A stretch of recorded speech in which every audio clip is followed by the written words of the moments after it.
This review is made possible by Toyota of Naperville. Toyota of Naperville is the largest Toyota dealer in Illinois with hundreds of new and used vehicles in their inventory. Visit www.toyotaofnaperville.com or in person at 1488 West Ogden Avenue in Naperville, Illinois. Alright, what's up guys? My name is Zach and today I am driving a 2020 Toyota Corolla Hatchback. Up front is a 2.0 liter inline 4 and down below is a 6-speed manual transmission. This video is sponsored by CarMarshal.com. If you'd like to support the channel, click the link down in the description below. CarMarshal.com advertises for over 100,000 vehicles across the US. But let's get back to that 2.0 liter. Now, the other Corollas that I've driven have had 1.8 liters, a slightly smaller engine.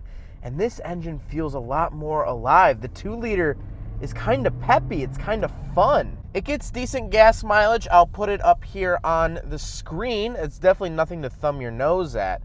But blah, blah, blah, engine horsepower, whatever. Let's talk about why I'm excited and why I love this car and why you should buy this car right now, which is the 6-speed manual transmission. Let's get into it. It feels amazing, super notchy. It clicks into place. It's super satisfying.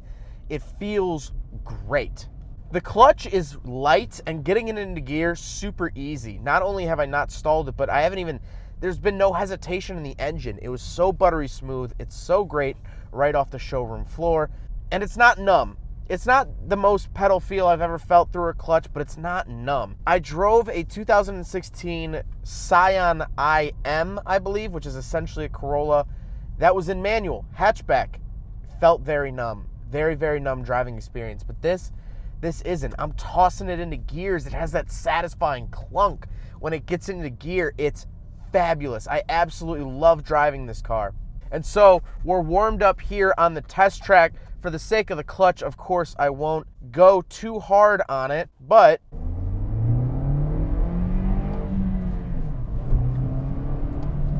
it gets up and goes. It's spry, it's zippy, it's quick, it's fun. It's so fun to drive. I absolutely love the driving experience, and it doesn't handle all that bad. It's not going to be rock star solid, but you can kind of chuck it into a corner and it'll take it.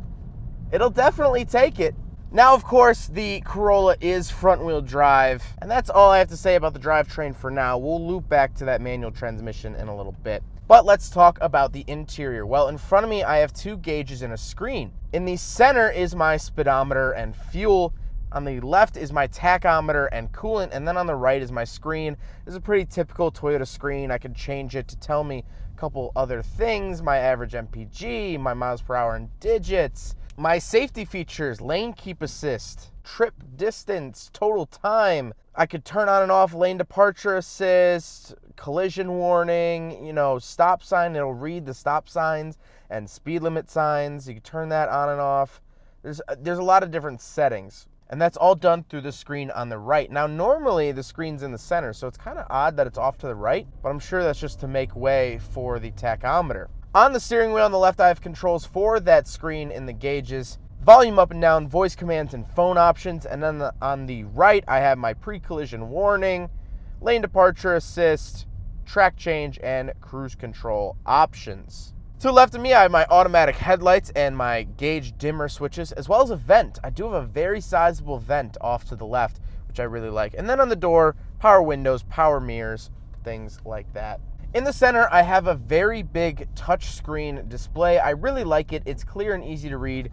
AM, FM, satellite, radio, USB, Bluetooth, all that stuff. It does have Apple CarPlay, which is a huge game changer. Absolutely love that. I'm glad that Toyota's finally coming to their senses and including Apple CarPlay in their vehicles. As well as you can get built-in navigation, things like that if you don't want to use Apple CarPlay. But just use Apple CarPlay. Just use Apple CarPlay. It's the best thing in the world. What I really like about the center screen, though, is the 2 knobs for power and volume and tune scroll. They're very tactile. They're solid. They give good response. They don't feel cheap. Nothing in this car really feels cheap. I like that because this isn't an expensive car. We'll get onto that later on. Down below that, I do have my climate controls. Very basic here, no dual zone, anything like that, but it warmed up pretty much immediately. I'm almost too warm in here.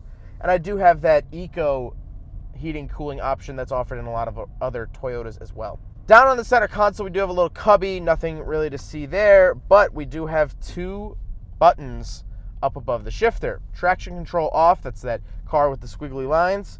Nothing really to see there. Pretty much every car has a way to turn off the traction control. But we have the IMT button, and what this stands for is Intelligent Manual Transmission. Well, you might be thinking to yourself, how can a manual transmission be intelligent? Well, when that is turned on, it does auto rev matching. So if you are up in, well, let's get around here. Let's get up into 3rd gear. And normally with a manual car, you blip the gas a little bit when going into a lower gear, so you kind of speed the engine up to meet that speed. Well, here, clutch in, down to 2nd gear, I didn't have to blip the throttle at all. It automatically revs it up to the nearly perfect RPM, so the gear slides in. It's a game changer. I've driven cars like the Nissan 350Z Nismo had this, and the Chevy Camaro 1LE, the big old V8, that had automatic rev matching. You know, modern V8 Mustangs have rev matching, but this has it too.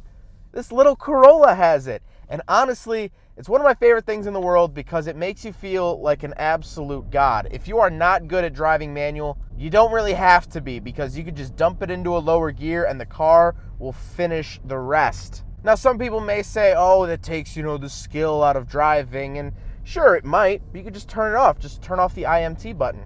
That's it. That's all you got to do. Now, the actual shifter itself looks great. I think it looks proper. It looks fresh and new. It doesn't look dated, and it doesn't look like they pulled it out of their parts bin, although I'm sure that they did.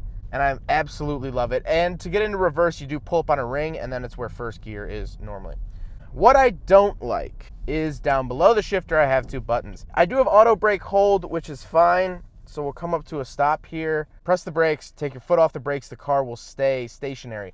This is good for a manual, especially if you're up on a hill. Speaking of which, we have a hill up here on the test track, so let's give it a shot. So we're coming up here to the hill. This is a pretty steep incline. I don't know if you can tell. I don't know how well it comes across on camera, but auto brake hold, it's holding.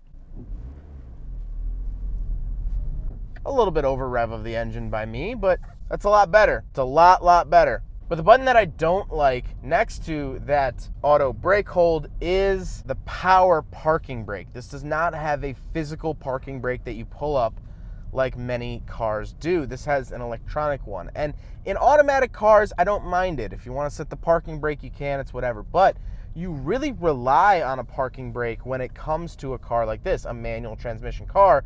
You really rely on that. Anytime you park the car, you're using that brake. And I don't fully trust it. It's nothing that Toyota did. I just don't trust any of them. It's not as satisfying. I'm not as confident in it as I am when I yank up on that handbrake.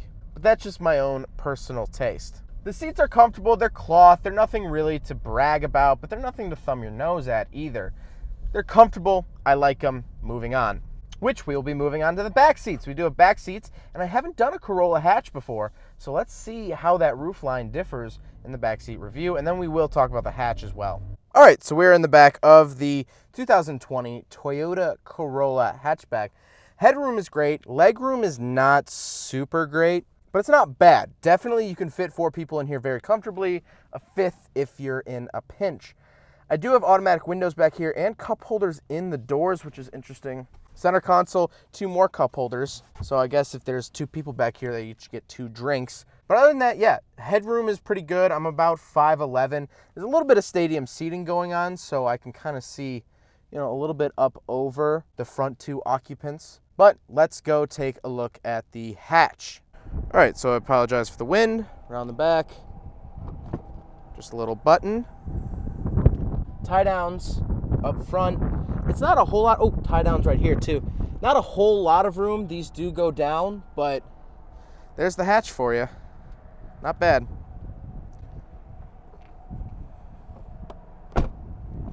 Now we got to talk about the looks. I really like the look of the Corolla. I think it's really, really great. I recently watched the review of the Corolla versus the Honda Civic from the Straight Pipes. Straight Pipes is a great review channel. I absolutely love them. They're up in Canada, and they hit the nail on the head. The Corolla just looks great. And the fact that right now we see 20-year-old Corollas rolling around all the time, and they look all blobby and weird, it gets me excited, as well as it got the Straight Pipes excited, the fact that these are going to be rolling around in 20 years. This is going to be like the average beater car in 20 years, and that's super exciting because they look so good. Now, you can get a higher trim level. This is the SE. You could do the XSE, which comes with different alloy wheels. You can black it out. You can get a midnight edition. But overall, I like the look of this, and I love the roof rack too. Super, super practical. Now let's get into why you need to pause this video. We'll actually watch it all the way through. But after this video, go run to your nearest Toyota dealer to purchase one of these right now. Well, first of all, I don't think it's any secret that here in America, the modern economy car with a manual is just straight up going away. We don't really get them anymore. Manual cars are becoming harder and harder to find. I think Car and Driver said there's about 20 different cars you can get with a manual here in the US, something like that. It's not a lot. And unfortunately, the Toyota dealer that I work with, they don't sell a whole lot of these. And I don't want that to deter you, because this is the best modern car I've driven with a manual. Modern car under $25,000. This is the best bang for your buck shifter you can find. Really, the only car I can compare this to shifter-wise is a 2019 Honda Civic Type R. That's how good this Corolla shifter is. I'm absolutely in love with it.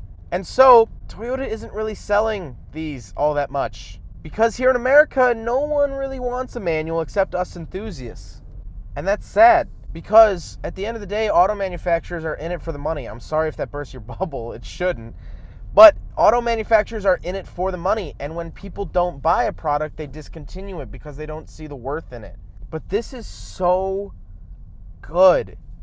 So ridiculously good that they need to keep it. They have to. I am in love with this car. It's fun. It's cheap. I believe this one's advertised for around $21,000.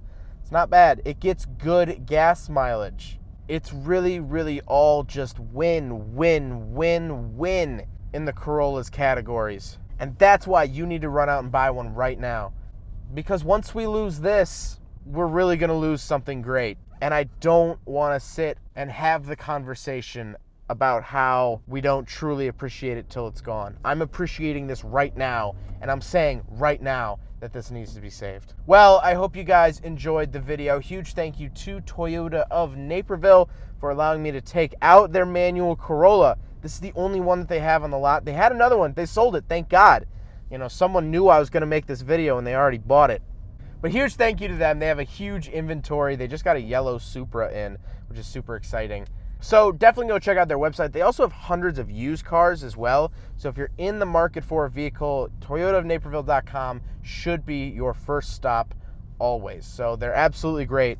We've been working together for a year and some change now, and I've never had a single issue. So they've been absolutely awesome. Great sales staff, great people. But I hope you guys enjoyed the video. Don't forget to rate the video, comment on the video, and subscribe if you really liked it. Take care, guys. Aside from my soul.